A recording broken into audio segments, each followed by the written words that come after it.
Bonjour, Anne Benichon, je suis expert comptable et commissaire aux comptes. Je suis également formateur à la Compagnie nationale des commissaires aux comptes et formateur chez Francis Lefebvre. Alors, la réévaluation libre a été prise par le gouvernement dans un contexte de crise sanitaire. L'objectif du gouvernement était, par la possibilité donnée aux entreprises d'effectuer une réévaluation libre en neutralité fiscale, dont nous allons parler plus en détail après, était de permettre aux entités de renforcer leurs fonds propres.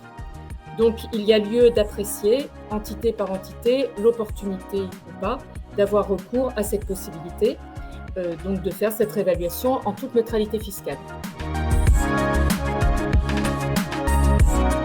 Tout d'abord, pour rappeler que la réévaluation libre, elle est toujours possible comptablement. En général, elle n'est pas effectuée. Pourquoi ? Parce que, hormis cette fenêtre de tir, il y a une fiscalité sur cette réévaluation libre. Donc, on constate comptablement des plus-values, on ne les encaisse pas et il faut payer de l'impôt. Donc, elle est très peu utilisée. Comment elle fonctionne ? La réévaluation libre doit porter sur toutes les immobilisations corporelles et financières. Cela signifie qu'on ne peut pas faire une réévaluation partielle. Soit on réévalue tout, soit on réévalue rien. Comptablement, la contrepartie de la réévaluation libre, donc de la constatation à l'actif des plus-values latentes, est au passif un écart de réévaluation. Cela signifie que l'écart de réévaluation ne passe pas par le résultat, tout passe par les capitaux propres. Les immobilisations après seront amorties sur la valeur réévaluée.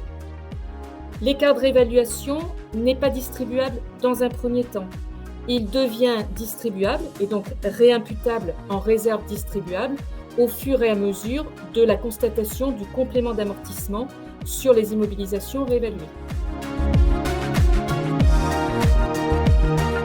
La neutralité fiscale va concerner les réévaluations libres qui seront pratiquées à compter du 31 décembre 2020 et jusqu'au 31 décembre 2022. La neutralité fiscale ne porte que sur la première réévaluation libre qui va être effectuée. Fiscalement, il faut tout de suite préciser que la réévaluation libre doit respecter les règles comptables. Donc, elle doit porter sur toutes les immobilisations corporelles et financières et elle ne peut pas porter sur les immobilisations incorporelles. Si l'on parle déjà des immobilisations non amortissables, la plus-value constatée sur les immobilisations non amortissables sera en sursis d'imposition. Ça veut dire que lors d'une cession, on constatera et on calculera la plus-value par différence entre la valeur réévaluée et le prix de cession. Par contre, fiscalement, la plus-value sera calculée par différence entre la valeur de l'immo avant réévaluation et le prix de cession. La plus-value dégagée sur ces immobilisations amortissables va être étalée dans le temps fiscalement. Si l'on parle des constructions, l'étalement de la plus-value sera sur 15 ans. Si on parle des autres immobilisations, l'étalement de la plus-value sera sur 5 ans. Étalement par parts égales. Ce qui veut dire donc dans le passage du résultat comptable au résultat fiscal, on réintégrera 1/15 tous les ans s'il s'agit d'une construction ou 1/5 tous les ans s'il s'agit d'une autre immobilisation.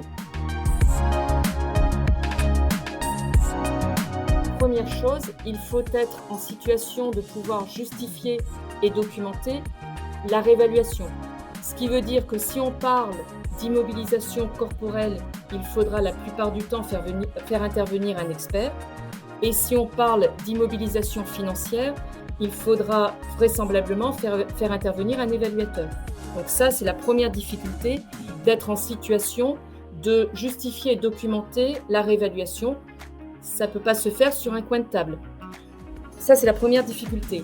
La deuxième difficulté, il y a un choix à faire, il y a un choix stratégique à faire entre améliorer les capitaux propres à court terme grâce à cette réévaluation, donc puisqu'on va constater l'écart de réévaluation, mais si la réévaluation porte essentiellement sur des immobilisations amortissables, nos résultats dans le futur vont être dégradés par un complément d'amortissement.